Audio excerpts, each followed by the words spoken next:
Golden Radio Hour.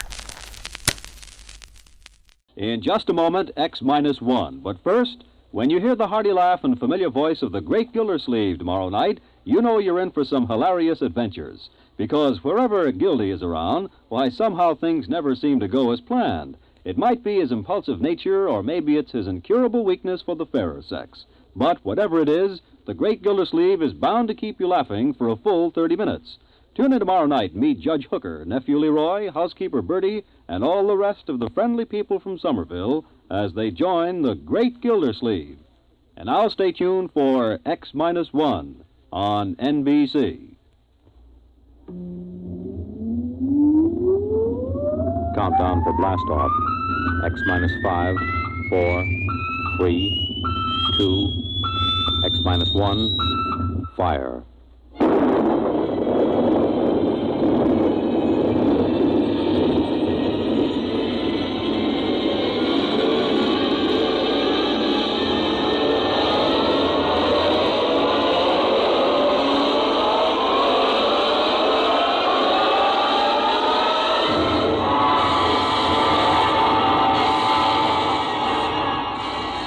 From the far horizons of the unknown come transcribed tales of new dimensions in time and space. These are stories of the future, adventures in which you'll live in a million, could be years, on 1,000 maybe worlds. The National Broadcasting Company, in cooperation with Galaxy Science Fiction Magazine, presents X minus one.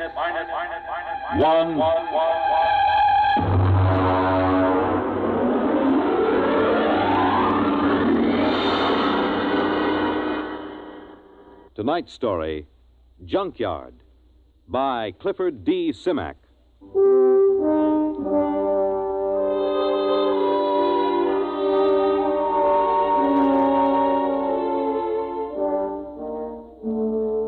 funny thing about the whole thing was the fact that we had never intended to land on Planet 9. We circled it and decided it was strictly a low-grade affair. Wouldn't amount to anything for 1 billion years or so. As commander of a galactic survey team, I couldn't waste my time on it.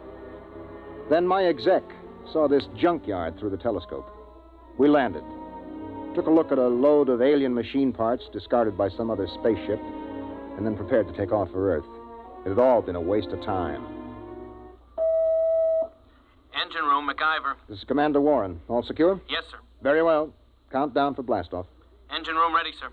X-5, -4, -3, -2, -1. Fire.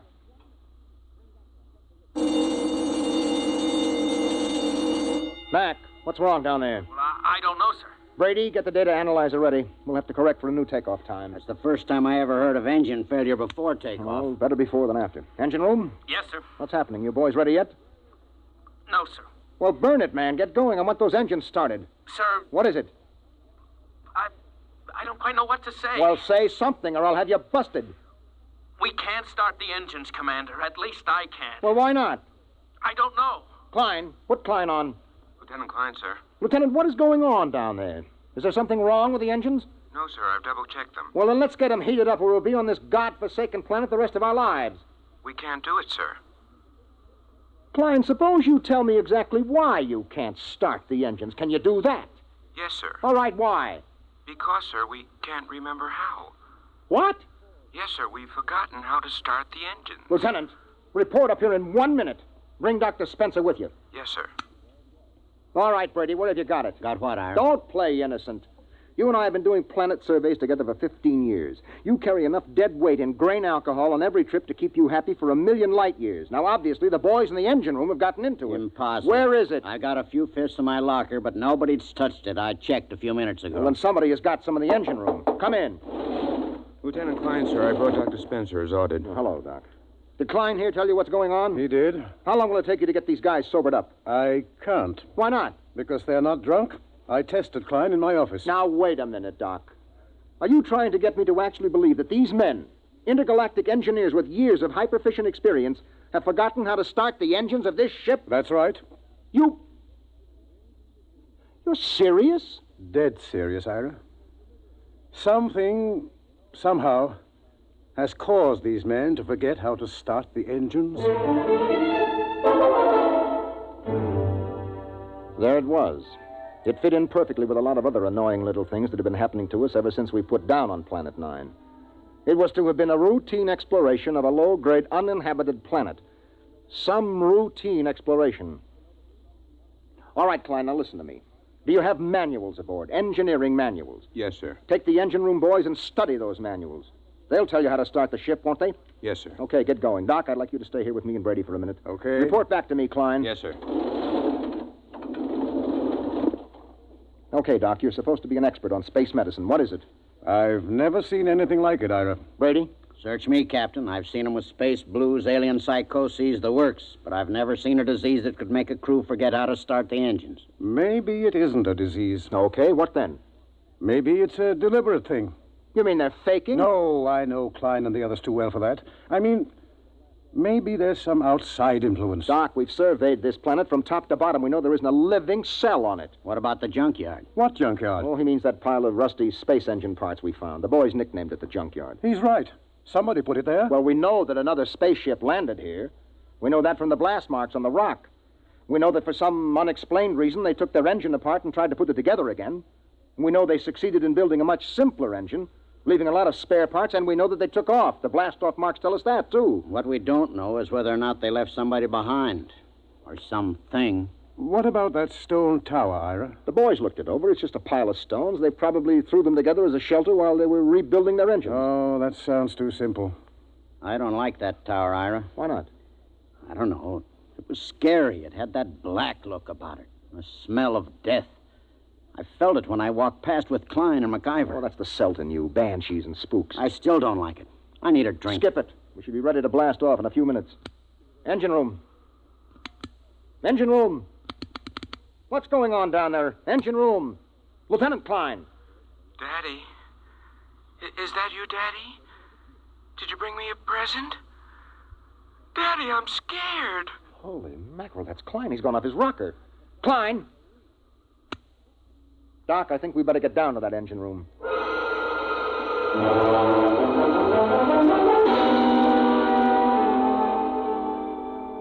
When Doc examined Klein, he found him to have the mind and memory of a 6-year-old. That's it, Ira. Something drained Klein of his memory. And that's as much as I can tell you. Well, that's a big help. Here's the manual he was reading. Well, at least we can follow this manual and get off this stinking planet. Hand it to me. Right here.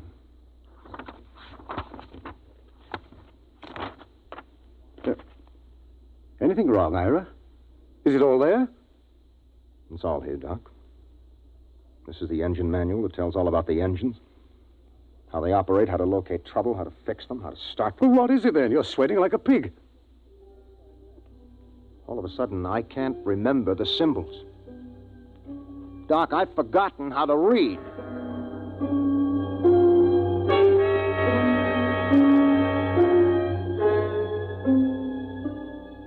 I left the engine room and went out through the lock to stand on the outside platform of the ship. I looked over the junkyard where the metal of the rusted engine parts gleamed. There was a riddle there. A riddle we hadn't been able to figure out. Why had an alien spaceship landed here, ripped out its engines, and then put together a simple, less efficient engine and taken off again? And they had worked in an awful hurry, judging by the mess they'd left. Why? Why? Mind if I join you, Ira? No, help yourself, Doc. How's Klein? We've made him some toys. He's playing with them. I've assigned Mac to see that he doesn't hurt himself. Doc. Yes? Have you got any ideas on what's happening to us? Well, man experiences incidents, gathers knowledge, knows emotions. Then, as he grows older, he begins to forget those experiences, forget that knowledge. That's what life is, a long series of forgettings. Here on 9, in some impossible way, the forgetting is speeded up. It happens overnight. No, there's more to it than that. Well, I'm going back to my cabin and try to get some rest.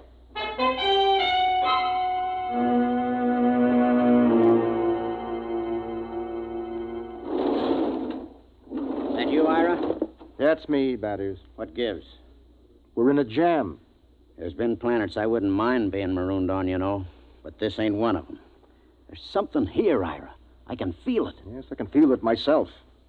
Maybe we should have looked around more. Klein looked around. Klein was the one found that tower. Brady, that's right. He did. He said he didn't like it. He said it scared him. In the morning, Bad Ears, we'll go and see that tower.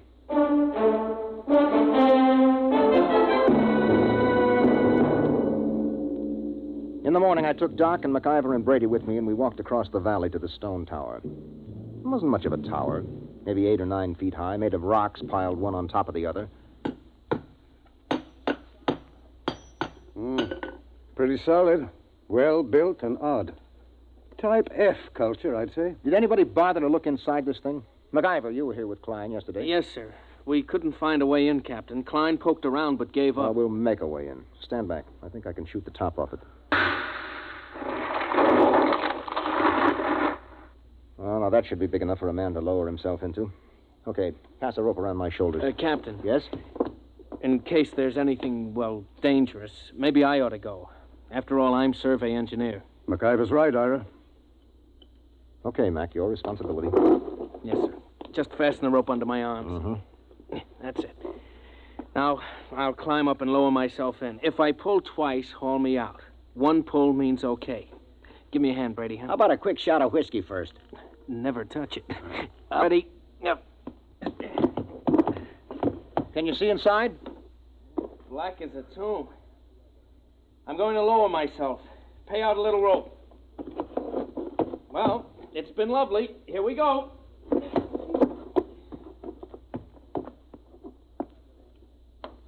One tug. He's on the ground inside. Yeah, I wonder what he's found. I still don't like it. Oh, Brady, there's probably not a thing in there except a few... There's 2 tugs. 3. Come on, haul them out. Heave. Brady, help me through the top. Right. Easy now, Mac. What the heck is in there, anyway? Mac? Mac? Dada? Dada? Holy jumping asteroids. Doc, he's flipped. No, he hasn't lost his mind. He's just reverted to babyhood.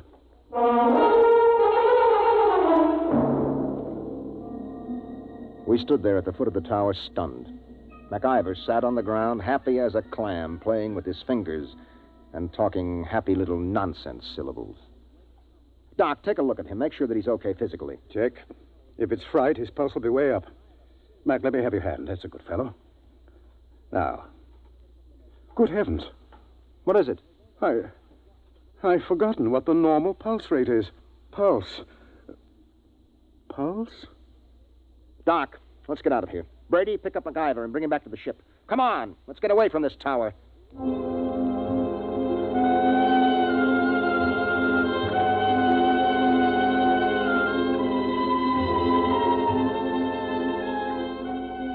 A few minutes later, Brady and I sat in the captain's quarters. He didn't do much talking, just sat and tipped his bottle to his lips ever so often. Well, at least we know in a general way what we're up against. Do we? We know there's been knowledge lost, important information forgotten. Check. Now, that memory, that lost skill, that knowledge went somewhere. Maybe there's something in that tower that takes it away. And I have a silly feeling we might even get it back. Have a drink. That is, get a couple of men, volunteers. Now? Now. What for? We're going to find out what's inside that tower.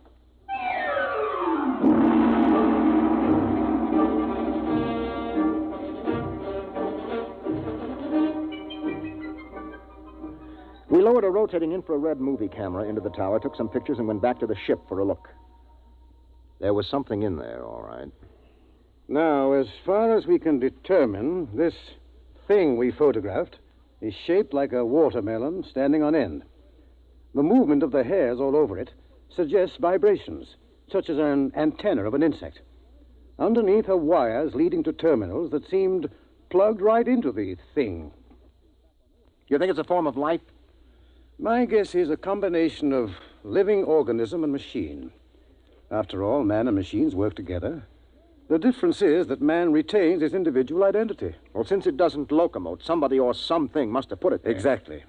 It looks like some kind of communication organism. If it is, it's a communication machine that is built to take in information rather than pass it along. Doc, do you really think that egg in there has been stealing our memory? Why not? Well, because it's too wild. That's why not. It's no wilder than a lot of other things we found. Say that egg is a device for gathering knowledge. But there's no knowledge here to gather. I mean, how often does a ship land on an out-of-the-way melon like this? Wait a minute, Brady. Who says that knowledge has to be collected here? What? I said, why do we assume that knowledge has to be collected right here on Planet 9? We forget things back on Earth, don't we? Good Lord. Suppose you were some race setting out fish traps for knowledge, and you had plenty of time to gather it. Where would you put your traps? On a planet swarming with intelligent beings where the traps would be found and destroyed or their secrets snatched away? Or would you put them out on some second-rate world where nobody would ever bother them? Good heavens, I'd pick a spot just like this. Let me fill in this picture, Doc. I think that some unknown race is bent on trapping knowledge throughout the galaxy. Ira, if what you say is true, if it is, then every time someone on Earth forgets something, it's because one of these eggs has drained it out of him. Well? It's too fantastic. Have you got a better guess? No. Well, the question is, what do we do next? If anybody gets near that egg, he winds up like some puling little baby. You were pretty near it that first day.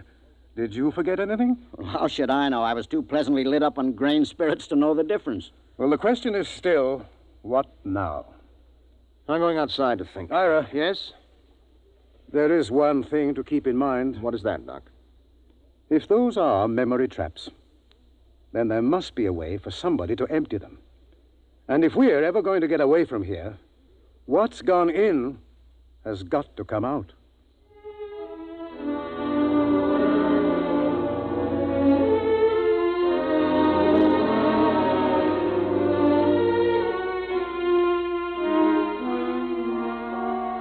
I stood out on the platform of the ship and tried to make some sort of pattern of it.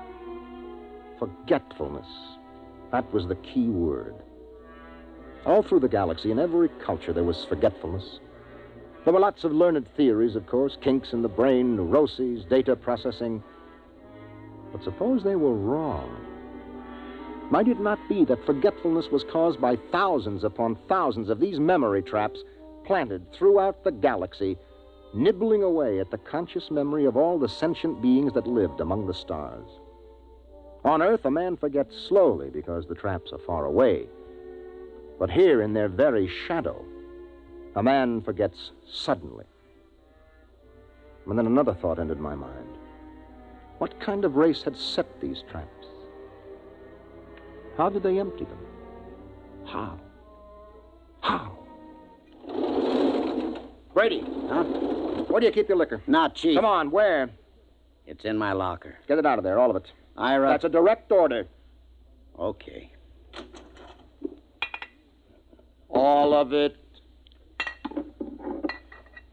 That it? Yeah. I never thought I'd see the day when you pulled rank on me, Ira. If you confiscate this stuff, so help me, I'll never Who forgive said you. anything about confiscating? That is, have you ever really hung one on? I mean, just got pie-eyed drunk? Let's see. Yeah, there was once on Mars. Was that the worst? It was beautiful. Took me 3 days to sober up. They say I fought off the whole galactic patrol for hours. Well, do you think you got enough here to get that polluted again? I got a pretty good supply, Ira. Well, that's good, because in 1 minute, I'm going to give you a direct order to hang on the biggest, most monstrous drunk in the entire history of the universe. But first you have to volunteer. I volunteer. No, not until I explain why I'm doing this. Ira, this sort of project don't need reasons. It's a pleasure. Let me finish. You know that egg up in the tower? Yeah? The minute you get near it, it grabs your mind, wipes it clean, right? Yeah. And a lead space helmet doesn't shield you, as we saw with MacIver. Right. Now, Doc thinks this egg is a kind of communications thing. It must be. Okay, you're a communications man. What do you do when you can't shield a communication? Well, that's easy. You scramble it. Any fool knows. Holy mackerel. Exactly. Are you still game? You think it'll work? I don't know. I think it might. Well, suppose it doesn't. You'll be a babbling infant like Klein and MacIver.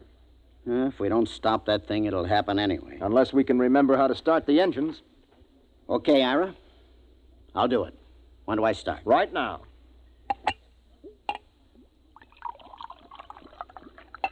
Well, Ira, here's mud in your ever-loving intergalactic eyeballs. You know something?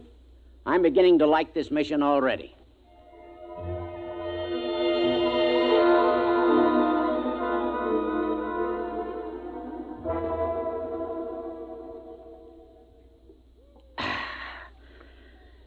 Well, that kills the last bottle. How am I doing, Ira, old buddy? You're not drunk enough. I should have picked somebody like Doc, except he'd probably pass out. I'm not drunk enough, huh, old buddy pal? Not yet. Well, then, in which case, old buddy, I'm going to have to do something I never like to have to do. What's that? I'm going to have to go into my extra special emergency reserve supply. It's a little supply I keep in case of getting marooned on a planet, you know? I don't like to go into it, but in this case, it's my duty.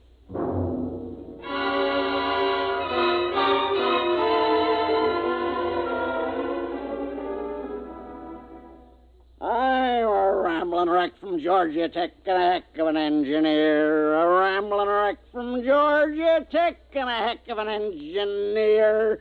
Woo! Blast off! Okay, I guess you're ready. What do you think, Doc? Most amazing thing I've ever seen. Is he drunk enough? What I want to know is what's keeping him conscious. Okay, Bad Ears, on your feet. Help him up, Doc. Right. Rambling wreck from Georgia Tech. Let's go, Bad Ears. Right. Rambling wreck from Georgia Tech.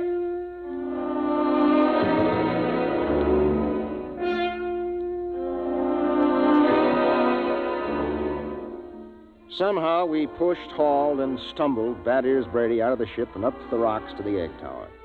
We erected a tripod over the hole with a block and tackle, passed a rope around Brady's chest, and hauled him over the entrance to the tower. There he swung like some overstuffed pig, singing raucously under the eerie moonlight. Rambling wreck from Georgia Tech. Well, what do you say, Ira? We got the earphones on him so they can't slip off. They're on. Well, I guess we're ready to lower him. Ira. Yep. You sure? It's a man's life. I'm not sure, Doc. But as commander of this expedition, I sometimes have to risk the lives of my men. Okay, Ira. Lower away before I start to get sober. Lower away. Blast off. Fire one. Fire two. Bon voyage, Ira. Good luck, Brady. Good luck. He's at the bottom, Ira. Bad Ears, can you hear me? Get your hands out of my hair. Something's got his hands in my hair, Ira. Oh, the thing must be picking at his brain. Brady, listen to me. Do you see the egg? See, that's my buddy, Ira. My little old egghead buddy. You and me's buddies, egghead, right? Have a drink. Oh, good Lord, he's got a bottle with him. He's pouring it on the egg. Brady, listen to me. The wires. Wires? The lead wires you took in with you. Yeah. Pull out the studs on the egg and hook your wires to it. You got that? Just a minute. Me and Egghead's gotta have a drink. Oh, good heavens. It's no use, Ira. He's too drunk to know what he's doing. I'll try again. Brady, listen. Your friend, the egg, can't hear you, see? He can't have a drink until you hook your wires into him. You got that? Sure, that's an awful thing. That's dreadful. Okay. What's he doing? Doc, you getting any impulses? Not a thing. Maybe we better haul him out. If he starts to sober up... Maybe we'd better. Okay, 1, 2... Wait a minute, wait. What? I'm getting something, Ira. Well, this is fantastic. Oh, I'm getting something. All right, haul him out, quick. Right. Come on. A rambling wreck from Georgia Tech. A rambling... Brady, are you all right? Doc, help me. Take a look at him. Is he okay? Yes, he's okay. Just passed out. Let's get him back to the ship. Right. You know what, Ira? What? Tomorrow about 9 a.m., we're going to be in on the most colossal hangover in the history of mornings after.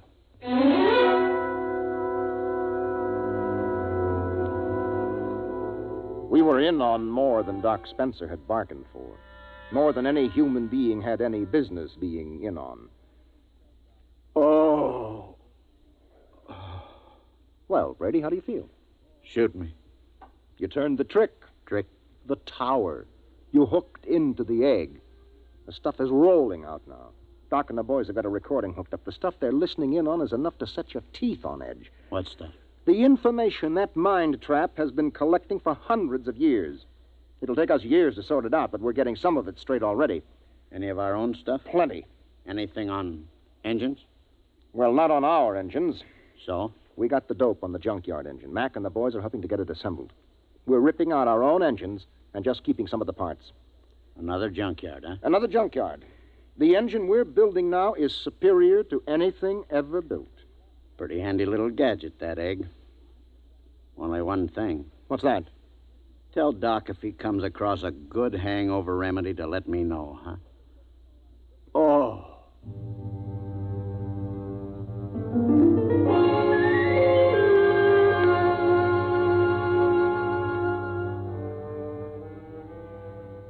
It took us about 6 days to assemble new engines using some of our parts and some of the advanced designs from the junkyard. During most of that time, Doc Spencer sat down at the tower with a set of headphones monitoring the information from the egg. He was like a man possessed. I didn't think anything unnatural was happening until the night of the 6th day. Well, that does it. The boys have got the engines ready for blast-off. There's a full moon, too. We should be able to lift her by tomorrow morning, huh? We're blasting off in exactly 1 minute, that is. What? In exactly 1 minute. But Ira, Doc, and some of the techno boys are down monitoring that egg. I know it. Well, it'll take them 20 minutes to get back into the ship with all that equipment. They're not getting back. Huh? I said they're not getting back. Ira, are you nuts? Come here, that is. I want you to take a look through this field scope. You can get a good close-up of Doc and the boys who have been monitoring that egg. Now, wait till I get it focused. You got 'em? Yeah? Take a close-up. Mother in heaven. You see why we have to leave them here? Those faces, they're like some kind of beast. What is it, Ira? What's happened to them? The same thing that must have happened to the crew of the last ship that touched here. The same thing that made them blast out of here in such a tearing hurry. What? That is, there isn't only knowledge in that thing. Those boys are monitoring something else. Something else. Personality, that is. They're not human anymore. They're turning alien.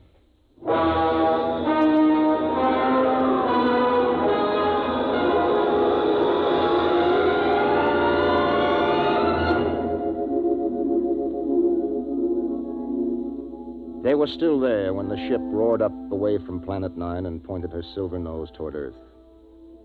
We could see them in the scopes. A group of tiny figures crouched over the recording equipment, their earphones plugged into the egg. They didn't even look up when we blasted off.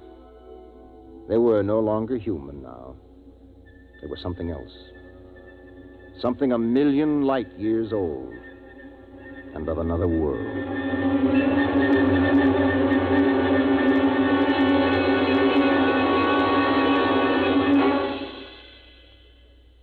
You have just heard X-1, presented by the National Broadcasting Company in cooperation with Galaxy Science Fiction Magazine, which this month features the R. DeWitt Miller story, Swenson, Dispatcher. The story of a shrewd but unscrupulous spaceship dispatcher who tries to best the rival airlines by unethical means, and with most surprising results. Galaxy Magazine on your newsstand today. Tonight, by transcription, X-1 has brought you Junkyard, a story from the pages of Galaxy written by Clifford D. Simak and adapted for radio by George Lefferts. Featured in the cast were John Larkin, Bob Hastings, Mercer McLeod, Stan Early, and Jack Orison. Your announcer, Fred Collins. X-1 was directed by Daniel Sutter and is an NBC Radio Network production.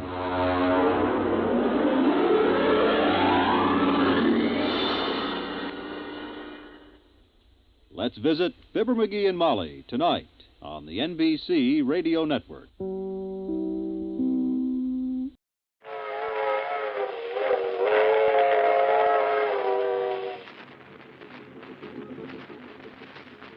The Mysterious Traveler.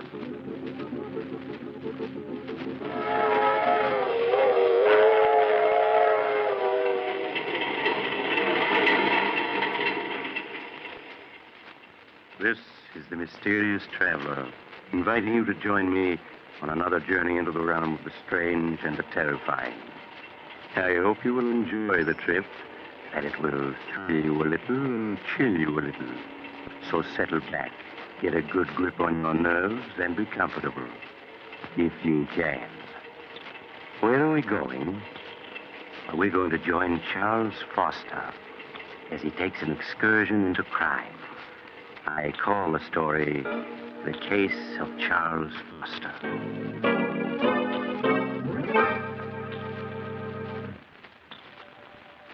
Late one evening several years ago, when I was practicing medicine in a large eastern city, I visited Charles Foster, a friend and patient of mine. I took with me Flush, a cocker spaniel he had entrusted to me. Hello, Doctor. Glad you were able to come. I see you brought Flush. Hello, Flush, old boy. He's missed you, Charles. I've missed him, too, Doctor. It's been quite lonesome without him these past few months. Down, boy. It's a good dog. How do you feel, Charles? Oh, I'm all right, Doctor. You needn't worry about me. I'm glad to hear that. I suppose you've been quite puzzled about everything that's happened these past months. Frankly, Charles, I have. Even now, I find it difficult to believe that you could... Doctor, I'm going to tell you something that I've never told anyone. I thought I'd go to the grave with my secret, but we've always been friends, and I'd like you to know the truth. As you wish, Charles. It's strange how little people know of one another. For 10 years, Agatha and I were married, and to the outside world, we were a happily married couple. But in the privacy of our home, I found life with Agatha a nightmare. I never would have guessed that. For 10 years, I stood her sharp tongue and constant nagging. I might have gone on taking it the rest of my life. Fate hadn't decreed otherwise. It was 3 years ago on a beautiful spring evening that fate stepped in to change the entire course of my life.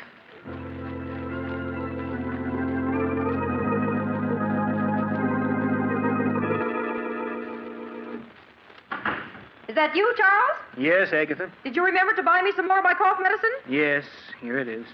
Supper ready? Some men would be more interested in their wives' health than their own suppers. I'm sorry, Agatha, but you really don't look sick to me. That's because you don't care. I'm not well, and you know it. I work myself to death day in and day out, keeping this house clean. And little thanks do I get for it. I've told you before, Agatha, if the house is too much for you, hire a maid. And how exactly can we afford a maid on your miserable bookkeeper's salary? Well, if you can't manage it out of my salary, there's always the $50,000 your father left you. That money is mine, and I'm not spending a single cent of it. It's up to you to provide a maid. All right, Agatha. Please, let's not quarrel. Oh, hello, Flush. How are you, old boy? No, you care more about that dog than you do me. You know that isn't true. It is. Sometimes I think the only reason you come home is because of that dirty old dog. Quiet, Get away Flush. from me. All he does is eat and put his filthy paws on my furniture. I want you to get rid of that dog, Charles. Get rid of him? Yes. Buy some poison at the drugstore and dispose of him. You can't stand to see me have anything that makes me happy, can you? Well, I'm not getting rid of him. Charles, this is my house, not yours. And I don't want him here. Come on, Flush. Don't think that by walking away that ends the matter, Charles Foster. You'd better get rid of that dog, do you hear? Glad to get out of the house, eh, old boy? So am I. It's a beautiful evening, isn't it? Come on, boy. We're going to take a long walk.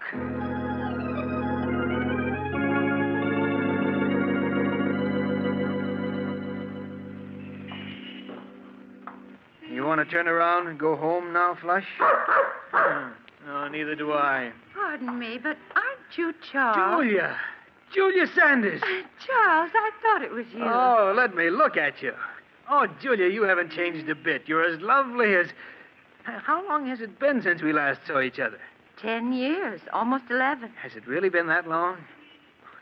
Julia, have you ever forgiven me for what happened? Of course, Charles. I was so insanely in love with you, Julia, that I couldn't bear to have other men look at you. You know that I didn't mean... I know, to... Charles. I've thought of that night constantly. It's been like a nightmare ever since. Please, Charles, it's all past and forgotten now. You were perfectly justified in breaking our engagement. After what I'd done, there was nothing else you could do. I understand you married Agatha Winthrop a year after I'd gone abroad. Yes, Julia. After you left for Europe, people kept telling me what a wonderful wife Agatha would make me. I allowed myself to be convinced and married her. Well, I'm sure everything turned out for the best. But it didn't, Julia. Almost from the beginning, our marriage was a failure. For these past 5 years, Agatha and I have merely been living together under the same roof. Oh, I'm sorry, Charles, that it didn't turn out well. Nothing turned out well, Julia, after I lost you. I hope things have been better with you these past 11 years. Oh, I can't complain. I spent a number of years in Paris studying art and working at dress designing. Oh. I only came back a few months ago. You've never married? No. I'm working now for Morgan's department store as their art director. Oh, really? Well, my office is only a few blocks from there. Look, Julia, why don't we have lunch together tomorrow? There are so many things I'd like to know. Well, I'd like to, Charles, but I think it would be much better that we don't. Oh, now, surely, Julia, there's no harm in two old friends having lunch together, is there? No, I suppose not. I won't take no for an answer. Do you know where Drake's restaurant is? Yes. Will 1 o'clock tomorrow be all right? Yes, that's my usual lunch hour. Good, then it's a date.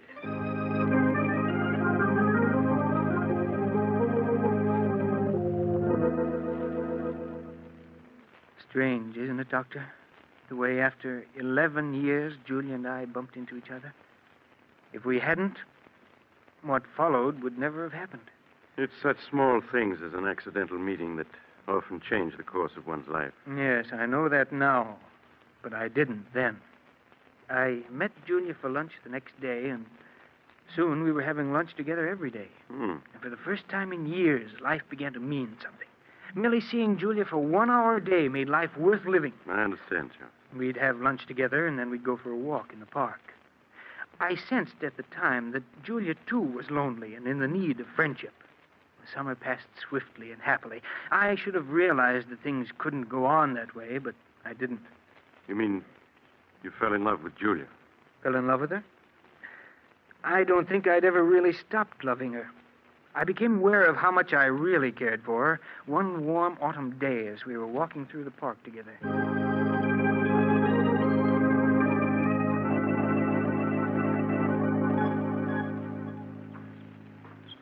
Julia. Yes, Charles?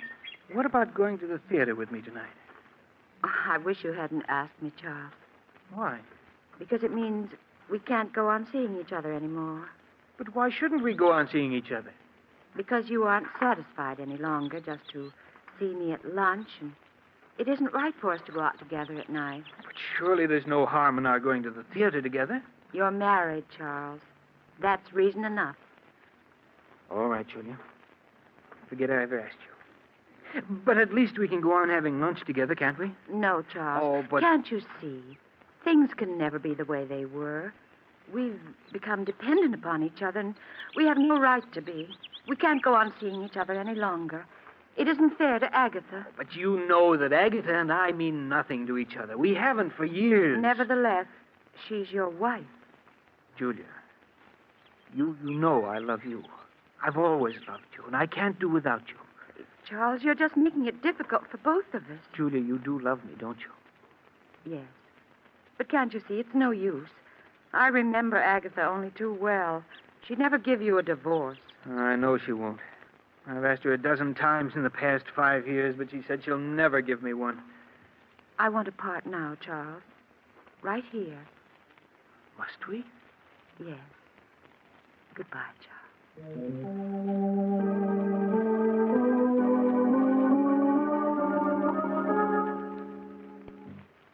My life seemed to end that day, Doctor, with our parting.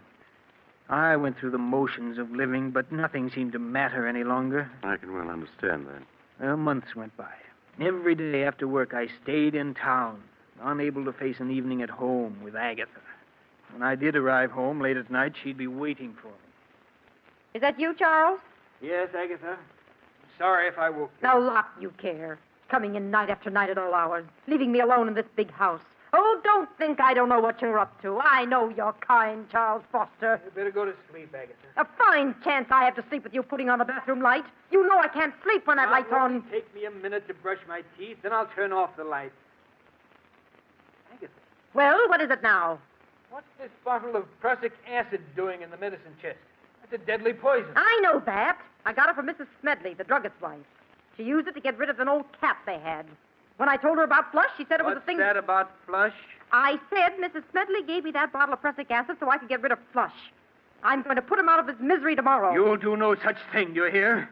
If you so much as lay a hand on Flush, I'll kill you. I'll kill you, do you understand? Yes, Charles. You get rid of that poison tomorrow. Let's have no more talk of putting Flush out of his misery.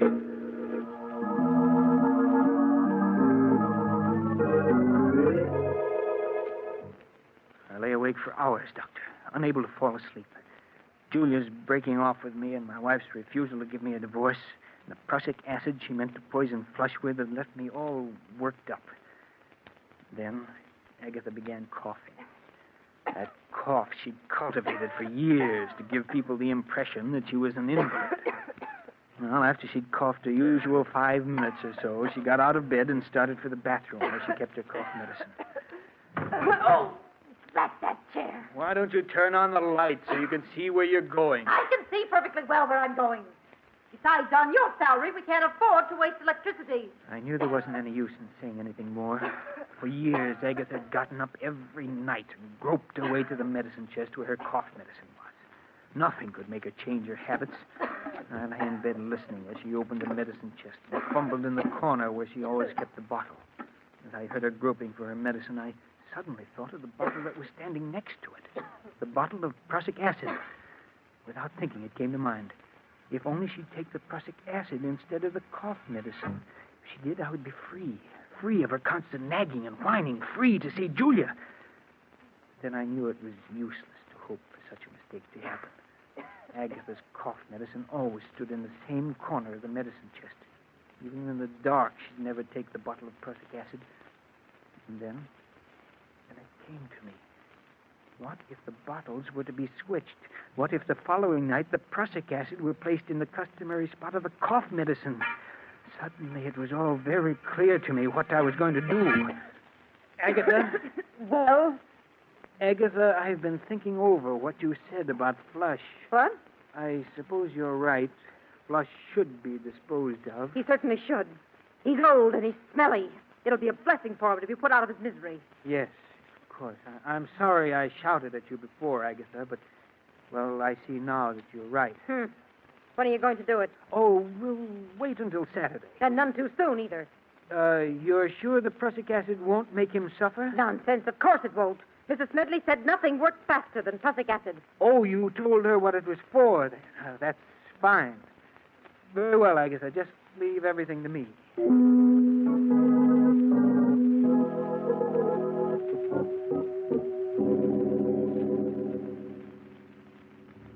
The next night, Doctor, after Agatha was in bed, I quietly stole into the bathroom and opened the medicine chest.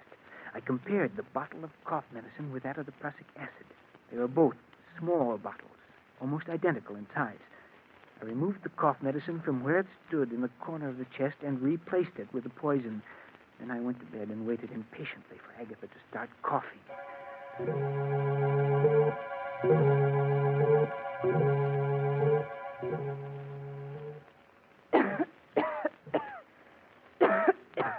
Can I get you a glass of water or something, Agatha? Oh, water won't do any good.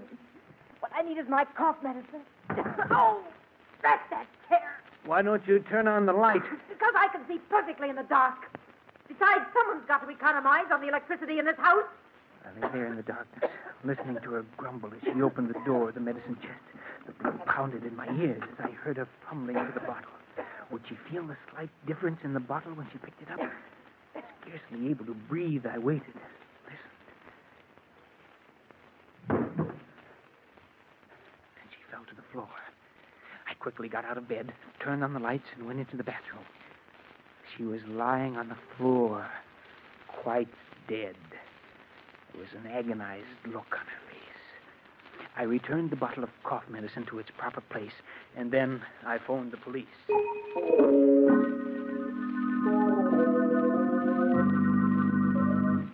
Now, you say, Mr. Foster, that your wife was in the habit of going every night to the medicine chest for a few drops of her cough medicine. Yes, that's right. And she never turned on the lights when she went to the medicine chest. Oh, no, sir. Wasn't that a bit unusual? Well, I always used to tell her to turn on the lights, but she said it was a waste of electricity. I see. And you say your wife, it was her who placed the bottle of prussic acid in the medicine chest next to her cough medicine, eh? Yes, sir. I'd never touched the bottle of prussic acid. You see, it was my wife who procured it, and she... Yes, Mr. Smedley, the druggist, has testified that his wife gave it to your wife. Mr. Foster, are you familiar with the contents of your wife's will dated 10 years ago? Yes, I am. Then you know, of course, that your wife left her entire estate to the Home for the Aged. Home for the aged? Oh, yes. I fought to keep my face expressionless, to prevent him from learning that I hadn't known. All the years we'd been married, Agatha had given me to understand that all her money would go to me. Now I knew that she'd been lying. Her will had been made out in favor of the Home for the Aged for years. I began to feel angry at the way she'd cheated me. But a moment later, I was grateful that she had. Frankly, Mr. Foster, your wife's death occurred under very suspicious circumstances, to say the least. For years, she'd gone to the medicine chest every night without mishap. And yet, on the second night that there was a bottle of prussic acid in the chest, she met her death. Were it not for the fact that your wife had left her entire estate to the Home for the Aged, I might be inclined to go further with this investigation. As it is, I'll instruct the coroner's jury to bring in a verdict of death through accident. That's all, Mr. Foster.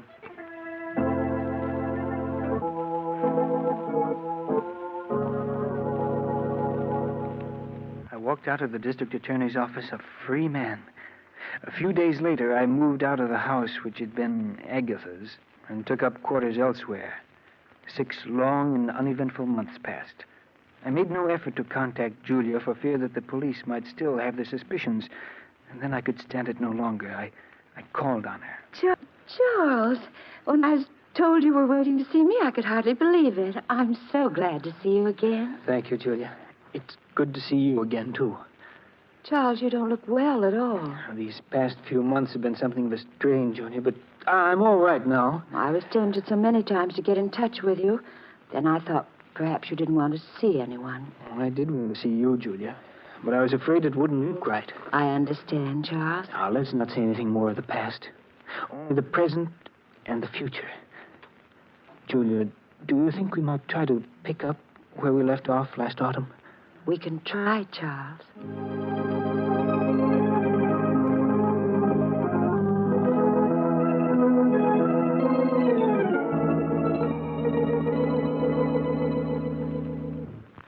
Julia and I, Doctor, began to see each other night after night. Life for me became exciting and wonderful the way it had been 11 years ago before Julia and I had broken our engagement. Didn't you ever stop to think of what you'd done? You mean Agatha? Yes. No, Doctor. They say that a murderer is ever haunted by his crime. But that isn't true. At least it wasn't in my case. To me, Agatha was part of another life in the dim past. I rarely thought of the past, only the present and the future. No, if I had any fears at all, it was the fear that something would spoil the happiness that Julia and I had found together. But nothing did. And a few months later, we were married with you as my best man. Yes, I remember. My second marriage was everything that my first hadn't been. The first time in my life I knew what true happiness meant. Julia and I were poor, but that didn't matter, for we had each other. The months swiftly passed. And as our first anniversary approached, it was hard to believe that we'd been married almost a year. Charles, before you leave for work, will you sign a check for me? Oh, who's it for, dear? Never you mind, Mr. Foster. You just leave a signed check. I'll fill in the amount and the party it's meant for. Mrs. Foster, you're acting very mysterious. Well, a wife has a right to act mysterious once a year. Darling, I suspect you're going to use this check to buy me an anniversary present. Well, whatever you get me, please don't make it neckties. Well, I'll have you know I have very good taste in neckties. I know you do, dear, but I have to wear them. You're an ungrateful wretch. Very well, I won't get you ties. Good, then I'll sign the check for you. And please bear in mind that you can't make this check out for more than $312.50. That's all we have in the bank. Oh, I'll leave you at least the 50 cents. You'd better leave a good deal more. We won't be going up to Lake Ellis. Charles, are we going up to Lake Ellis? Oh, it slipped out. And I meant it as an anniversary surprise. Charles, that's wonderful. When are we going? This Friday afternoon, I've rented a cabin and a small motorboat on Lake Ellis for the weekend. Oh, darling, what an exciting surprise. Charles, you're sure it won't be too expensive? Why, nothing can be too expensive for our first anniversary. Oh, darling, I've never been so happy.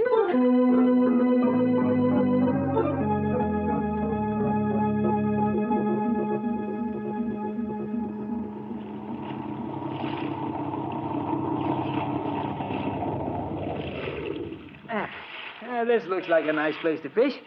Let's see, where'd I put that bait? Here it is, dear. Thanks, darling. Uh-huh. Here's a nice, fat, dimpled worm. Well, if you can't stand to see me bait him, just turn the other way. That's it. It'll only take me a minute. Charles, look. Let's wait till I get this. There's smoke coming out of the engine hatch. What's that? Yes, you're right. It's on fire. There are flames shooting out. Fire extinguishers at the other end of the boat. Charles, you'd never make it. You'd be burned. Yes, you're right. Besides, even the extinguisher wouldn't do much good now. The fire's too big. What are we going to do?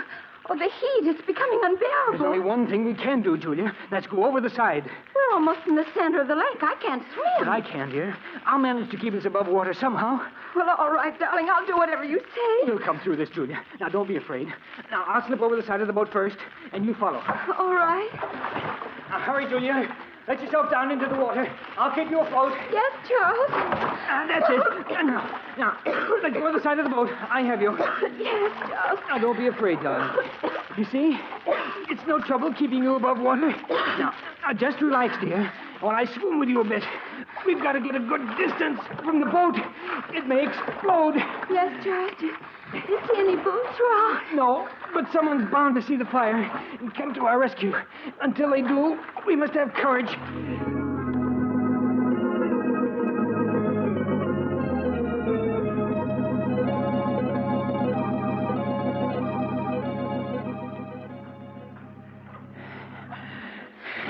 You're tired, aren't you, Charles? No, don't worry, dear.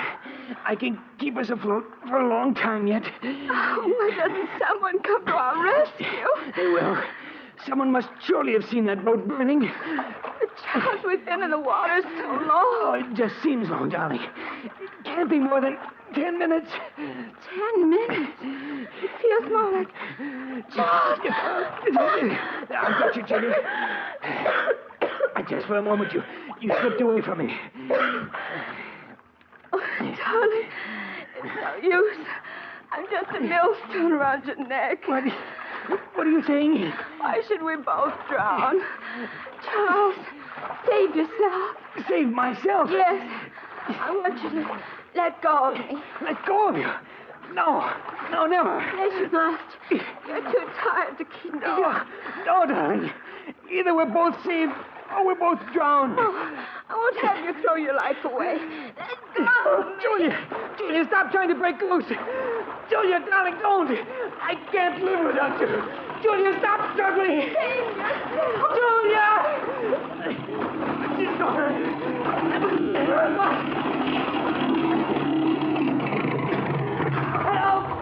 Help, my wife. My wife. Yeah, we saw it all. Hey, Mike, he's passed out. Get him before he goes under. I got him.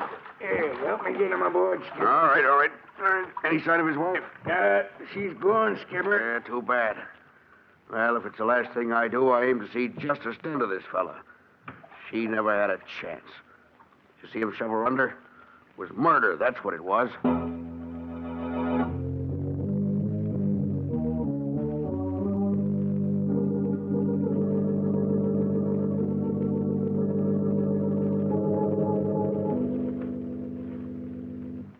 Now, Mr. Foster, both of the men who rescued you claim that as they approached you and your late wife in their boat, they saw you struggling with her.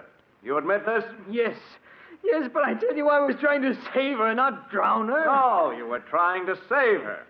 But both the witnesses testify they saw you push her head under. They're wrong. I wasn't pushing her under. I was trying to bring her to the surface. You must believe me. Oh, Mr. Foster. You maintain that you were rescuing your wife, not drowning her. Yes. Is it true, Mr. Foster, that you were engaged to your wife 11 years ago and that she broke the engagement? Yes, that's true. Would you mind telling the jury why she broke the engagement? We had a misunderstanding. A misunderstanding? You call shooting the woman you're engaged to just a misunderstanding? No. You must let me explain. It's true that 11 years ago I did shoot Julia, but I've been drinking. I didn't know what I was Mr. doing. Foster, you do admit shooting and wounding her. Yes. Have you ever seen this before? Why, yes. That's the insurance policy I took out for Julia and myself. Exactly. And when was this policy taken out? Well, about a month ago. June 15th, to be exact. And what's the value of this policy, Mr. Foster? Well, if either my wife or myself died, it provided $10,000 for the survivor. Yes, Mr. Foster.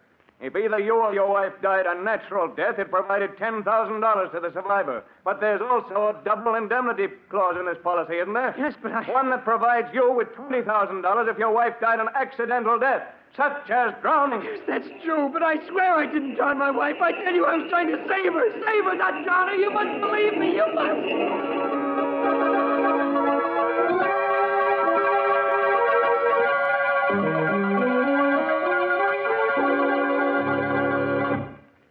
And that, Doctor, is exactly the way everything happened.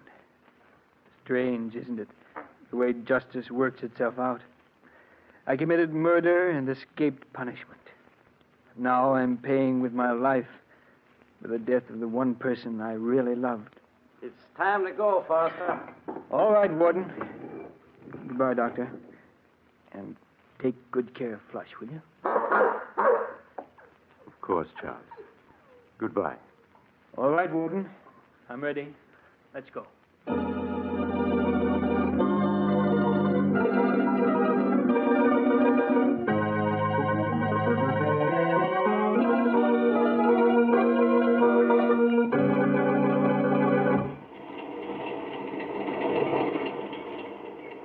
This is the mysterious traveler again.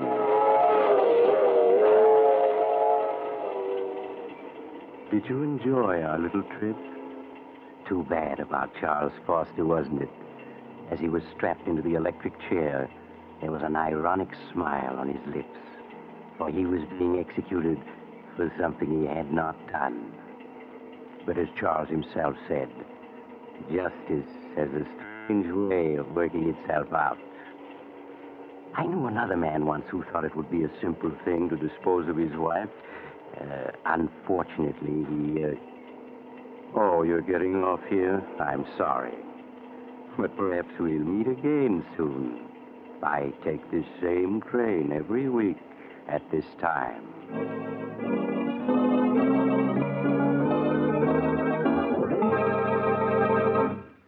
You have just heard Chapter 64 of The Mysterious Traveler, a series of dramas of the strange and the terrifying. In tonight's story, the case of Charles Foster, Humphrey Davis played Charles Foster, Nancy Sheridan played Julia, and Joan Shea played Agatha. The Mysterious Traveler is written by Bob Arthur and David Cogan, and original music is played by Henry Silverne. The entire production is under the direction of Jock McGregor.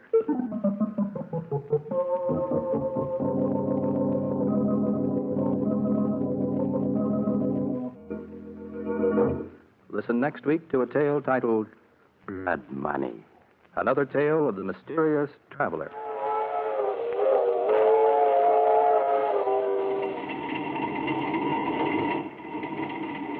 The Mysterious Traveler is presented by WOR Mutual from the WOR studios in New York.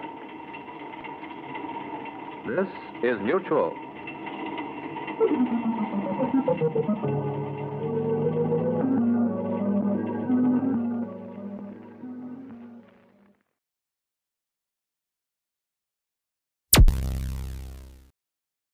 Thank you for listening. Please like and subscribe.